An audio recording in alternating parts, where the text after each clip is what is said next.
Now, next we have Sylvain Chiron on seat number 3. Sylvain is the founder of Brasserie Mont Blanc, one of the largest craft breweries in France. And he was born in the French Alps, grew up skiing in his backyard, but importantly is connected to today. He earned his pilot's license at age 16 and has been flying airplanes ever since. So aerospace is certainly in this man's blood. In seat number 4, we have Ed Dwight. Ed was selected as the nation's first black astronaut candidate in 1961 after completing the elite U.S. Air Force flight training program, known at the time as a pathway to the astronaut corps. Now, Ed left the military in 1966, unfortunately not having gone to space at that point, but he became an entrepreneur and ultimately he fulfilled his other childhood dream of becoming an artist. And now we have had the great pleasure of sitting down with Ed in his studio earlier this year. Let's check it out.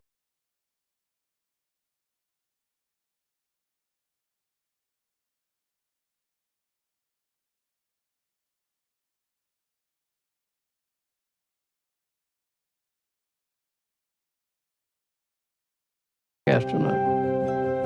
I completed astronaut training. Everything that we did,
I have to agree with Ed there. Earth is very workable. It's a workable paradise. Now, it's an honor to fly Ed on board today. It truly is. And next, in seat number 5, we have Gopi Thotakura. Gopi is co-founder of Preserve Life Corps, a global center for holistic wellness and applied health. He's a lifelong pilot and aviator. And fun fact for you, Ariane, Gopi learned how to fly before he learned to drive a car. That's really impressive. Yeah, and I don't even like driving, so I am extra impressed here. And Gopi flies jets, bush planes, aerobatics, seaplanes, you name it, and he flies it. It's pretty amazing. I love it. Now, last but not least is Mason Angel in seat number 6. Mason is the founder of Industrious Ventures, a VC fund supporting early stage companies. And Mason calls Colorado home, where you might find him skiing or hiking in the Rockies with his dog, who is named Leo. And yes, Jackie, that does stand for low Earth orbit. So in case it wasn't clear, we've got a couple of aerospace nerds on board. They fit right in here at Blue Origin. Yeah, when you have a dog named Leo, you're certified space nerd. It's a sign. It's official. And with Mason, that rounds out our crew today. 6 incredible people that are all ready to have the ride of their life on New Shepard. Now, ride of their life indeed is coming up here in just 2 minutes and 45 seconds to go until launch. Now, Jackie, at 2 minutes is when we go into our bit checks, our built-in tests. But just as importantly, more importantly, the rocket goes into its autonomous mode. So at that point, mission control is there, but they turn the show over to the rocket. So what we're going to be looking for there, the aft fins. So you see a couple of the fins sticking out there at the base of the rocket. Those are going to move back and forth. We want to make sure they have a full range of motion. We will then also keep an eye out for the BE-3 engine at the base of the rocket to gimbal. So the BE-3 engine, there's one of those at the base of the rocket, liquid hydrogen, liquid oxygen, propelling New Shepard today. And as you mentioned earlier in the show, as we see the rocket lift off, what is expelled is just steam. So people have asked, well, how clean is this rocket? We expel steam as it goes up into space, which is just to wrap into this whole idea of millions of people living and working in space for the benefit of Earth. We want to make sure that we are not contributing negatively. So, of course, that's a wonderful part of New Shepard. So with that, we're going to keep an eye out here for the last-minute checks on the vehicle. We do see that the gantry has been retracted, which means it is showtime. There you go. At the base of the rocket, you see the fins moving back and forth. There are 4 of those fins, 1 on each quadrant. And at this angle, unfortunately, we're not going to be able to see the BE-3 engine gimbaling back and forth, but the gimbal of the engine plus those fins are what direct the rocket both on ascent, but obviously the rocket, because it comes back to land, also upon descent to make sure it ends up right on its landing pad 2 miles north of where it's taken off from.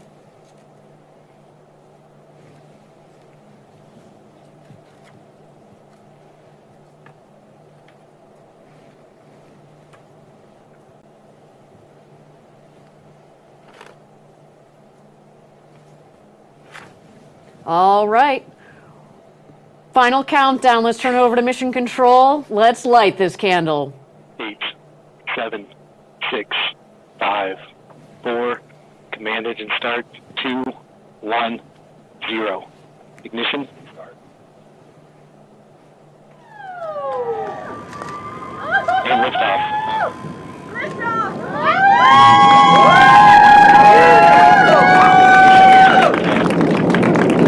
New Shepard has cleared the tower.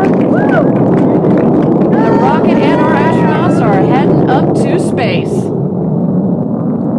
Now you can follow along on the bottom left of your screen. The altimeter on the left. Excuse me, altimeter on the right and the speedometer on the left.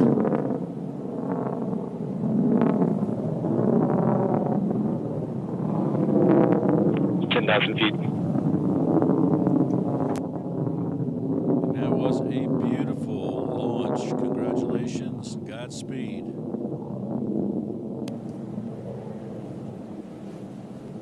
All right, as we go through this flight, there are a couple of milestones here. The first one will be max Q. That's when the dynamic pressures are the highest on the vehicle. We go from 100% power, pull it back a little bit as we go through max Q, and then ramp her back up to 100%.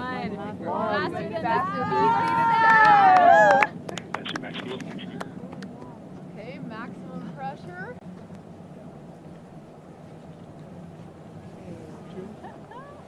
50,000 feet. Max G should be in about 10 seconds.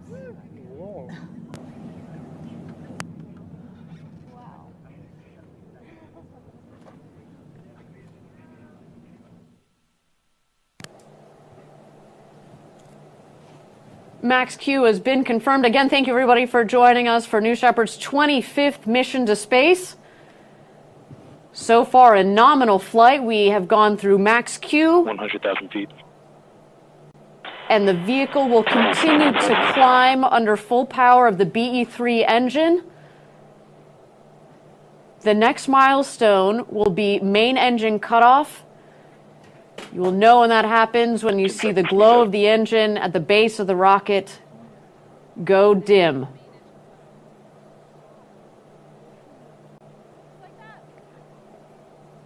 Miko. There we go. Main engine cutoff confirmed. Passing 200,000 feet. Now, with the main engine cut off, with the BE3 engine turned off, the vehicle continues to climb up towards its apogee, but as you will see on the left side, the speedometer will come down, and once that speedometer hits 0, that's when you know exactly that the vehicle has hit apogee, its highest altitude in the flight of the vehicle. Now, I understand that separation of the capsule from the booster has been confirmed. And 0G has started for our astronauts. Shortly here, we're going to let them unbuckle and enjoy the beauty of floating around in 0G, but of course, the spectacular views out of those windows. And I'll say that having passed over 330,000 feet, they are over the Kármán line, so welcome to space, astronauts.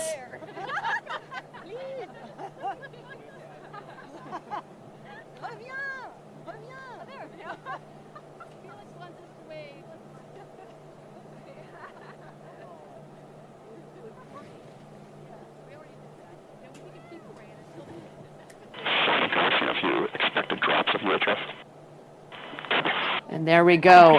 Apogee at just about 347,000 feet or so. Of course, we'll confirm our official figure at the end or after the webcast.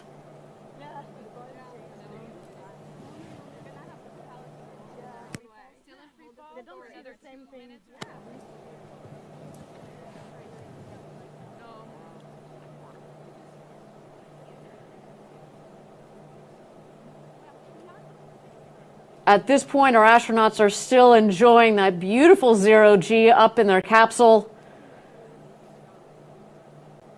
All 6 crew just officially became astronauts. So exciting. Now, thank you again for joining us for the 25th mission of New Shepard, our 7th human flight. And I'll just acknowledge that the milestone figure on the left is a little bit out of sync, but that's okay. Follow along with me through this flight. I got you covered.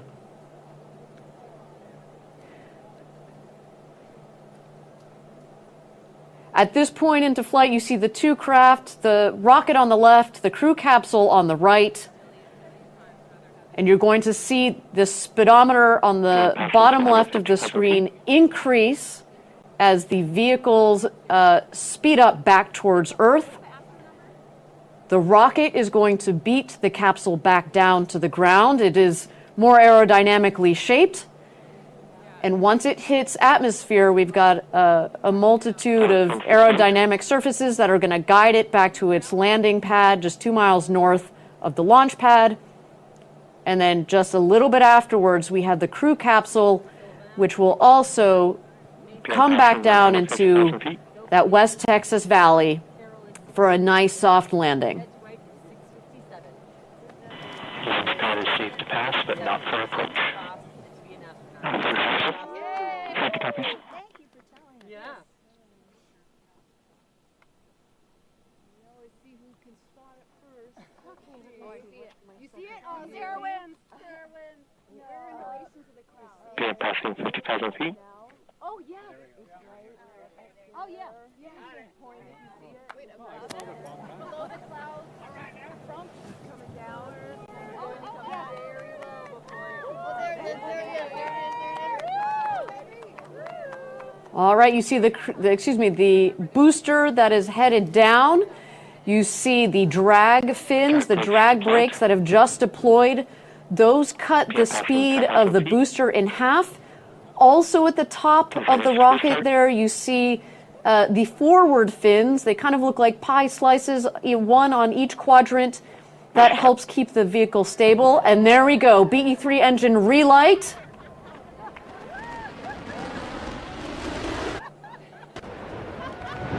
Landing gear deployed.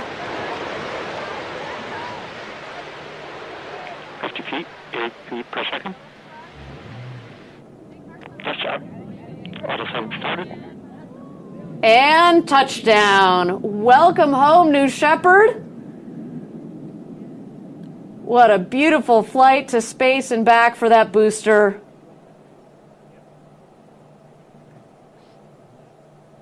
Man, it feels good to be flying again, Jackie. Taking our astronauts to space and back. It is, I mean, every day is a good day at the rocket factory, but flying people never gets old. And I love that West Texas desert dust that gets kicked up, and it's once it clears, a landed booster. It's like a magic trick. It's actually, ooh, poof, booster just arrived. Yeah, it definitely adds to the drama of a landing a rocket from space. And, you know, as we say, landing the rocket is just really one of the proudest moments because it shows the incredible engineering. It isn't magic. It is not magic, Jackie.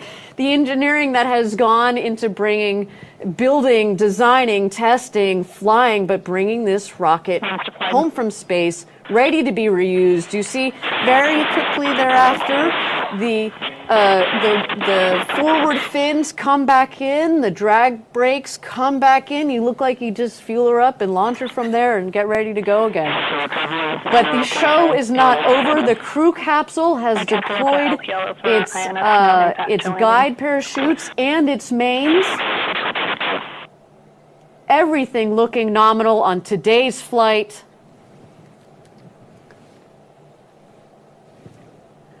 Looks like we do have 2 parachutes that have full inflation. The third is not quite fully inflated. But actually, Jackie, this is part of the design. We were talking about my webcast. The first webcast that we did, we tested a chute out. There are multiple redundant factors in this system, and so landing with 2 parachutes is perfectly okay for this system. You'll also see the dust take out at the base of the capsule as she comes into land. That is the air cushioning system. It's going to kick up a lot of that West Texas dust you just talked about, but it also, there it is, touchdown of the crew capsule. A beautiful flight for our rocket, for our crew capsule, for our 6 new astronauts, Mason, Sylvain, Ken, Carol, Gopi, and Ed. You are officially astronauts. Welcome home, everybody. Now, our team has started operations to safely recover our astronauts from the crew capsule. We send out our safety crew as soon as we have visual connection with the crew capsule coming back from space. So they are well on their way out to meet the crew capsule there. What you're going to see as soon as they get there, the first person on the ground, crew member 7. We've talked about them before, so in this case it'll be Laura Stiles. She's going to go around to each one of the windows, make sure that we've got a thumbs up check from each one of the astronauts. Then you will see the rest of the crew around, safing the capsule, making sure that anything that needs to be vented is vented. We ground it. And then you will see them bring out a set of stairs. The hatch is about a meter or so, a couple of feet off of between the base of the hatch and the Texas floor, so we want them to have a nice smooth exit. And then we bring their friends and family out there. Then it's time to celebrate. It's time to celebrate. They've just become astronauts. They've achieved this incredible, it's an incredible thing that they've been dreaming about since they were kids, and finally it's happened. There you go. See part of the operations crew in the background. So we have a celebration, and that is topped off by a pinning ceremony. We pin them with their astronaut pins, and it's a really touching moment. It really is a touching moment. We do have initial confirmation that all astronauts are doing great. They are probably soaking it all in while still, under a rush of adrenaline. They just want to space and back. Look at that beautiful view of our crew capsule in the desert. after our 7th human flight on the New Shepard system.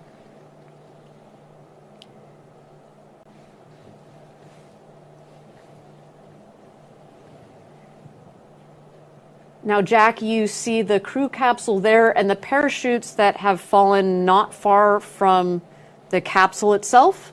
One of the things that indicates is in fact that there wasn't a lot of ground wind out there as they came in. They landed nicely around the crew capsule. And what we just saw there was our drone footage, and then of course here our long-range camera.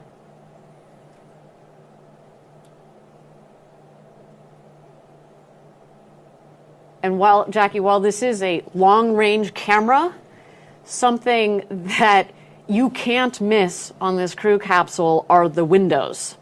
So 6 seats, 6 windows, all like the entire surface area, a third of it is windows. So that also includes the base. So when you think about it, like it actually feels like even more than a third of the capsules is windows. And we've heard from some of our previous astronauts when they're up there, you're like, oh, you're just so, in awe of the view coming in from your own window. But when you turn back around to look at your crewmates, all you see is window because your brain just connects all those windows together. It almost feels like you're just looking out of one continuous window.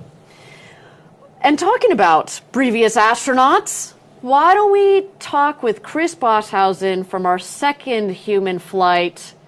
Chris, can you hear me? Yes, I can. Wow, that was an exciting flight.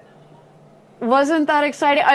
I mean, what? Give me an idea. Again, you were on our 2nd human flight. What is it like when you've gone up to space, you've come back down, and you're waiting in the crew capsule?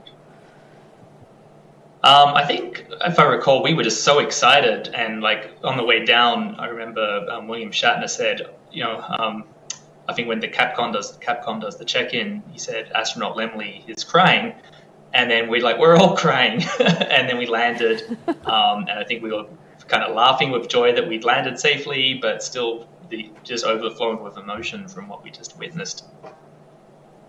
Well, and yeah, talking about overflowing of emotion, I think one of the most extraordinary parts from your flight was precisely seeing William Shatner as he came out of the capsule, and he was just overwhelmed. And how fortunate are we to have captured a poet, a songwriter. Not a ton of people know that about Bill Shatner, put into words in the moment what he was feeling. It was extraordinary. Now, Chris, tell me, we just talked about this one moment when you're in the capsule, but tell me about your experience from training through what we're seeing here. What were some of the highlights?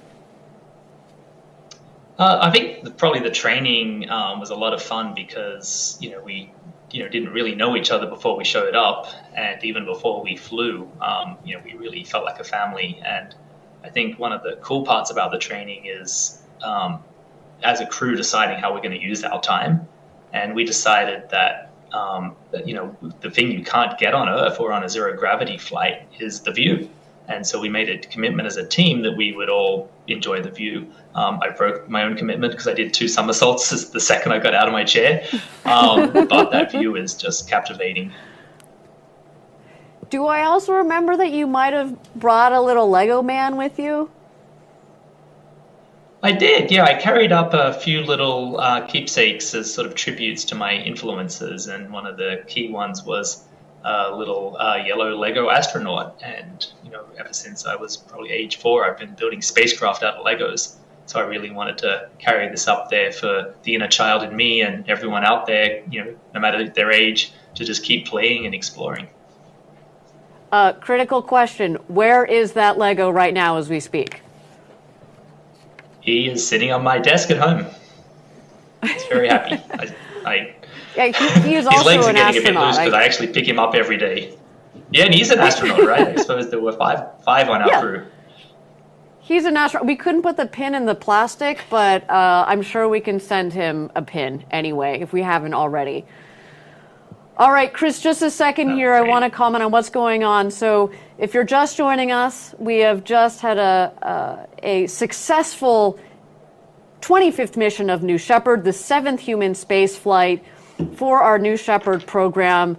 That makes 37 astronauts in total that we have taken up to space and back. What you see here is our safety team that is safing the vehicle, making sure, again, that everything that needs to vent has been vented, making sure that our astronauts are all right, although I have heard already that everybody is a thumbs up and had a great flight to space and back. What you will see coming up shortly here is they will put a set of stairs just outside the hatch for a nice, comfortable egress of the crew capsule. And then, of course, we are also removing the parachutes so they're not, so they're disconnected from the capsule itself. Now, Chris, back to you. So you talked a little bit about your experience. Do you have a highlight from? I know this is a hard question. One highlight from the flight itself. Yeah, I think it's hard to choose, but there's so many really interesting things. But I think the most profound one was when I stopped looking at the Earth and then went out to look at the blackness of space. I felt almost like a tractor beam attracting me and luring me to go further. I almost feel like it was an explorer's gene that switched on, and a voice in my head said, "Keep going." And that, I'd always wondered how I'd feel as a space advocate having flown. Would I feel like I'd finished my life's mission and I had nothing left to do? But I actually came back more motivated than ever to keep going out into space. Well, Chris, you are an entrepreneur.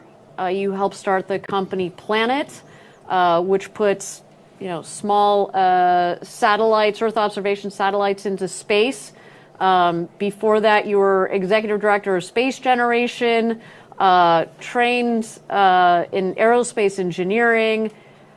What was it like putting all of those pieces together and then going to space? You have to speak on behalf of a lot of us that have wanted to go to space and are in the space industry, but may or may not get that opportunity. Yeah, I think many years ago when I was a kid, I had pivotal insight that a lot of organizations that have space in their name or talk about space don't actually have things in space, which is sort of the impetus for me to become an engineer and ultimately start, co-found Planet Labs, to actually build stuff and put things in space. So my life goal has always been to make space travel as easy as catching a bus. And I felt to lend credibility to that, I had to, put my money where my mouth is and actually try out this thing that I talked about my whole life. So in a way, it was a very grounding and affirming thing for me to do. Now, obviously this experience has touched you greatly. I love that quote about how you looked up at the darkness of space and it almost was drawing you like, oh, no, there's more to go. We have to go further. Yeah. How have you, in the last couple of years since you've flown, what have you done to tell your story, to talk about these experiences and share them with the rest of the world? Besides, of course, joining us on our webcast. So thanks for that, by the way. Yeah, no, thank you. Thanks for having me back. I think the thing that I'm most excited about is to send more people to space. So I actually just joined the board for Space for Humanity. And in the spirit of what I was just saying, they're one of the few space foundations that has actually sent people to space. They've already sent, I think now officially 3 citizen astronauts because they helped sponsor Ed's flight today. And also, by the way, Mason Angel is also a vision board member at Space for Humanity. So I think for me, like being able to push on that frontier to get more and more people to share this experience, to help talk about why it's important and to add more energy and momentum, I think that's really fantastic. And that's something that I'm, just be able to send more people up to space is is a really privileged thing to be able to do. Well, and I should add, yes, thank you for highlighting that Space for Humanity helped sponsor at Dwight's seat today, but also the Jamie and Jason Robinson Foundation. And some of the viewers at home might recognize the name Jason Robinson because he also has flown on New Shepard recently. And I think what's really cool, and Chris, you can speak to this, is I feel like when our astronaut customers come back, they join this community and of astronauts, especially Blue Origin. You certainly become part of the Blue Origin family, but the way that you all give back, I guess, what's the draw? What does that feel like being part of that group? Well, it's a sort of, it's kind of strange, right? I mean, when I flew, I think still fewer than 600 people had been to space. And, if you ask someone in the public, they probably don't know that number is so small. So in a way, we're part of a club that we want to one day, have completely open membership and have the whole, all of humanity be members. So it's just kind of really exciting to be at the beginning of that and seeing new members join. I had a chance to run into some astronauts from some of the other missions from other companies, and they feel the same, and we share this bond of being part of, a group of human beings that have shared a very intimate and unusual experience. Well, and I should add, Chris, talking about 6 new astronauts that are going to share that bond with you. We have just opened the hatch of the crew capsule. Here comes Ken Hess. Oh, Sharon, I love it. All right. Carol, welcome back. Unbelievable. Sylvain.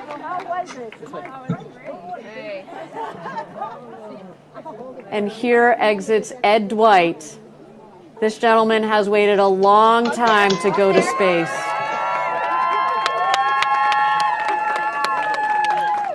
Long time coming. Selected in the early 60s as the first black astronaut to fly, although he did not get to fly then. Today was his opportunity, and man, what a flight for him. Finally, an official astronaut. I'm ready.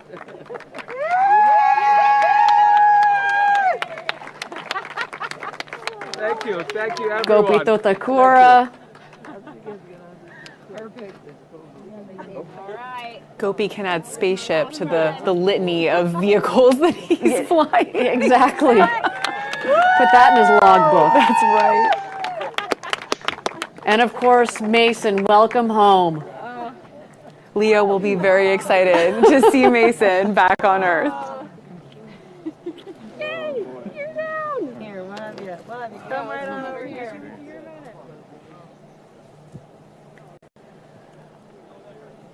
There's crew member 7, Laura Stiles, assembling our newly minted astronauts.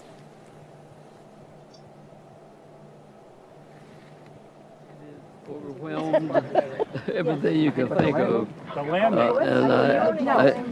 I thought I really didn't need this in my life, but now I need it in my life. This is fabulous. Thank you so much. Thank you. Thank you for being part of this. All right, I am ecstatic. Ecstatic. Did anything surprise you? What was it like looking at Earth?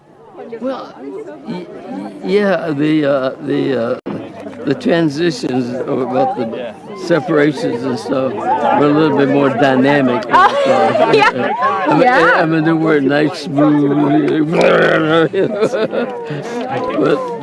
but that's how it's supposed to be.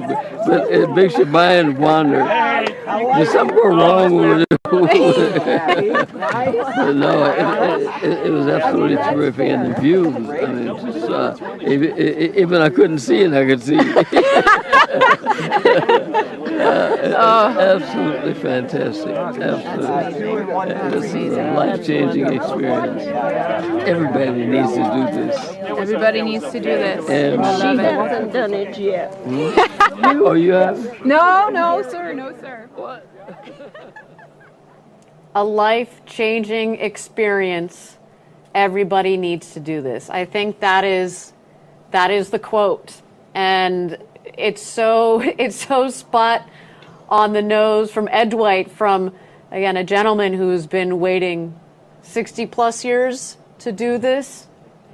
And if anybody knows, about how to prepare for space, The crew etc., endurance, it's right? him, and he did it. And that is his They really takeaway. spent some time caring and taking care. Yeah, absolutely. I was trying to make a comparison of what I've done 60 years ago. Yeah. And Tell us about How it. spry.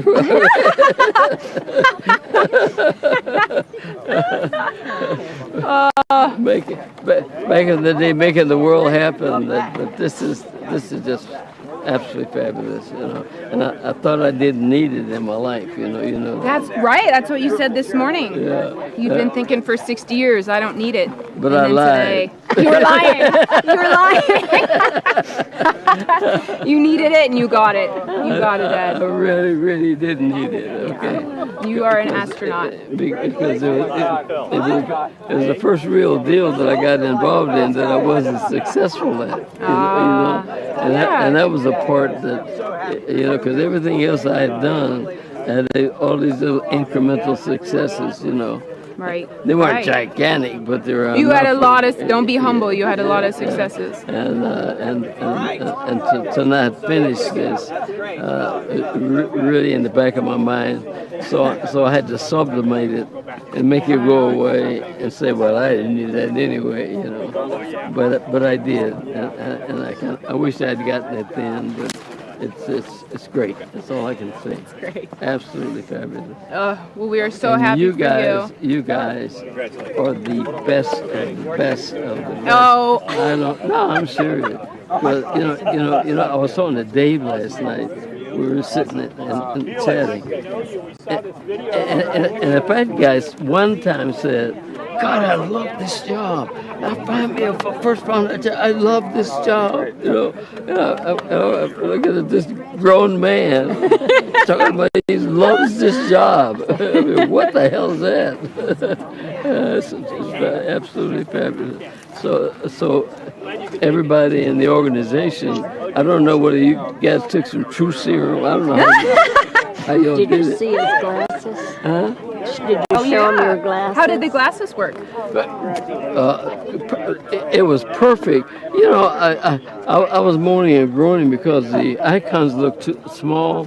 Okay. But once the glasses got on, and there was, God, it was like it was, Just like your practice panel. Yeah. Yeah. All the other times I saw it, I mean, I couldn't even see it. It was so tiny. And I was wondering why they made it so tiny on the semi-level. Right. But the size of it and the real deal is just there, Good. which is absolutely terrific. So That's wonderful. so it was worth the $4,000.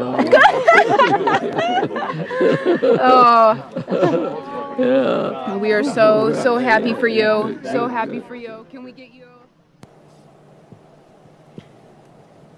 I think you heard it right there, Jackie and Chris. What an extraordinary day for all of us here at Blue Origin, but especially for our 6 newest astronauts. We were just listening to Ed Dwight. Ed, as we mentioned, was selected back in the 60s to become the first black astronaut. Unfortunately, didn't get to fly back in the day, but we were able to fulfill his dream. And, you could tell that he had kind of talked himself out of it. Like, I didn't need this in my life. I didn't need this in my life. And then you heard him say right now, oh, wait, yeah, no, actually I did. No, this is actually as cool and as life-changing and as touching as I thought it was going to be. I think the and training so just makes it a breeze. extraordinary I think I was in another sim session. I was not, and it's thanks to you and everybody at Blue Origin. It's amazing. It really is. Thank you. Thank Tell you. me more about the view. Woo! As I pull your glasses off, tell me more. It's not like movies. It's really not. You have to see it with your eyes to really, really, really take it in. And I looked at it for the first time when we were asked that separation happened. Yes. I got a glance of it, but then when you start to look at it, I started to look at it, and then my legs went up. I was like, I don't want to leave it. I want to go back to it. I want to go back Because to what it. did Victor tell you? It's look outside. Look outside. Look outside. But Look outside. I can't tell you what it is to just look outside. And it's not the curvature. That's why as soon as I came out, I told Phil and Dave, and I said, Daddy's going, and everybody else should go to space. What do you think? Are you ready? Are you about ready? One is good. One is good. No, but everybody I'll should take go. your word for it. And I think it happens very quick.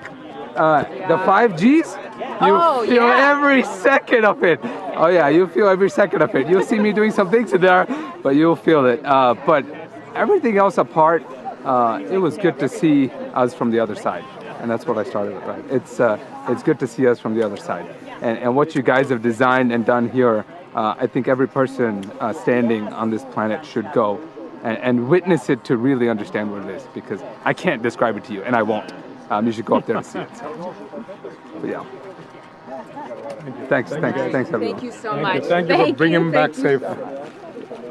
Yes. Oh, all right. Oh, here we go. Hello, sir. Hello, thank you so much.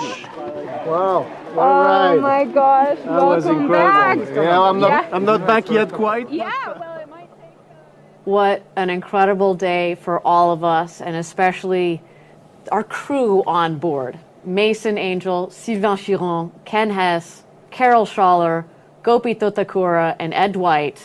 It was an absolute honor to fly you to space and back today with Blue Origin.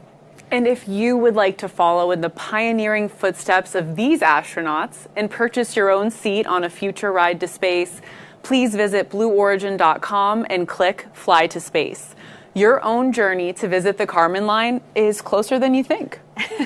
Yeah, absolutely, Jackie. And if you're not, don't quite want to buy a ticket yet, you can start with a mission patch. Dip your toe with a mission patch. Dip your toe with a mission patch. It's the gateway.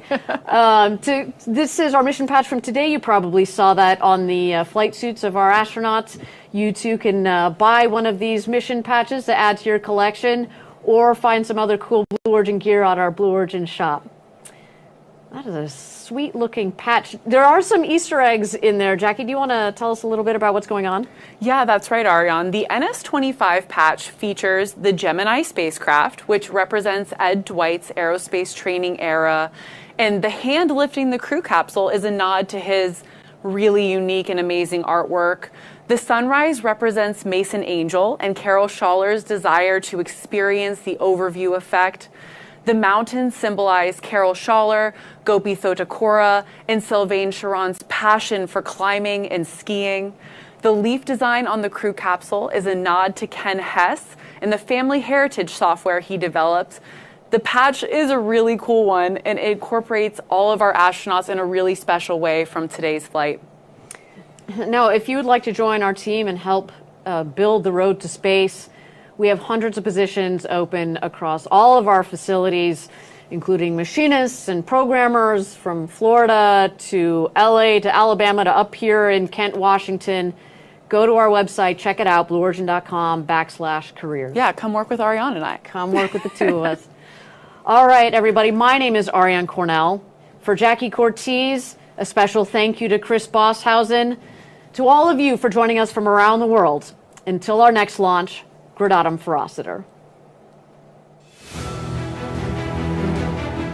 Have you ever dreamed of going to space and gazing back on Earth through some of the largest windows that have ever flown in space? We certainly have. T-minus 10, 9. A once-in-a-lifetime journey is closer than you think. It's your time to join the new generation of astronauts.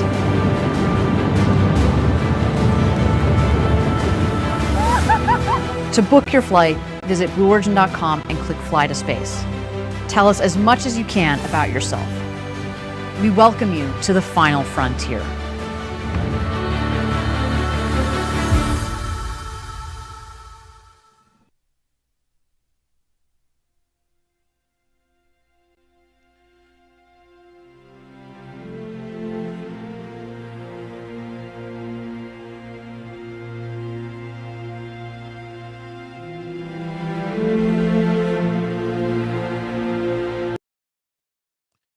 All right, folks. And that will do it for today's launch. We had a successful launch, a little bit delayed, but it nonetheless, launch and landing of both the Stage 1, the New Glenn, and the capsule containing 6 to be newly minted astronauts, including one Ed Dwight. And that especially makes me happy. That is an individual that has waited a long time to take a mission to space that he was trained for many years ago. He was personally chosen for the astronaut corps back in the late 60s by President Kennedy.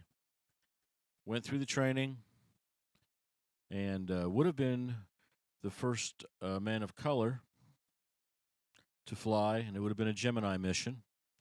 But unfortunately, he was not chosen to become a member of the astronaut corps. And these many years later, he finally got his chance. And I couldn't be happier. That is a story that needs to be shared. And that man, he's on cloud, above the clouds now, because he's been above the clouds. But my congratulations to Ed, Dwight, and the other 5 astronauts. Miss Angel, Sylvain Chiron, Ken Hess, Carol Schaller, and Gopi Thotakura. Mission 25 is now in the books. The 7th manned mission that Blue Origin has completed. We congratulate them. We thank them for the feed. We had a little break up in the middle of the feed. They had some audio issues too, but we got a complete broadcast out, and it gave you all a chance to, enjoy this launch. So with that, I'm going to again thank Blue Origin. Going to thank meteoblue for the radar and weather data. Maddness Productions for the bumper music. Thank you so much for that. And thank you to our subscribers. We are up heading towards 23,000 now, and I couldn't be happier to grow the family and share all this excitement with as many people as possible. To the subscribers, thank you. Please like, ring all the bells, notifications, so we can let you know what else is out there when we put something up. If you're not a subscriber, please feel free to look around, subscribe. We would love to have you be a member of the family. Hit the notify bell so you can be notified again, so when we put something new up, you'll be notified about it. And if you'd like to support the endeavors, we would love to have you go check out our store. It's daviddeliverspace.store, S-T-O-R-E. You can pick up some cool stuff, and that just helps out with a non-monetized channel. Helps us continue the mission. And one final item. We have just begun our podcast. That is just finding its way onto the system. I'm not sure if I can bring this up. We're going to try. Yep. Our system is down on that channel. But it's the Cupola Project, or Cupola, actually is how it's pronounced. You can find that on any podcast feed. It's out on the YouTube channel. We're going to bring a weekly podcast, basically the news of the day, what's going on, all the updates on the various commercial carriers, and the NASA projects, and also a weekly specific storyline. And the first week to come up, episode 1, will be an in-depth review of the Starlink program. A little bit more detail as to what that is and what it entails. For those of you that come out and watch the launches with us, this will give you a little bit more detail. So we'll be putting that out in the next week to 10 days. Again, that's the Cupola Project, Cupola. You can check that out on my channel or any place that podcasts are carried, Apple and all the rest of them. So you can hit the RSS feed. It's out there. And we'll be putting that up every week. So with that, we will call it a day. Thank you so much for coming by on a Sunday and watching another successful launch and landing. Congratulations to the 6 astronauts, most especially, like I said, to Ed Dwight for fulfilling his lifelong dream that he was chosen for many years ago. We'll see you at the next launch. Check out the channel. We'll have everything posted, and we will see you at the next one. Thanks again for coming out on a Sunday, guys.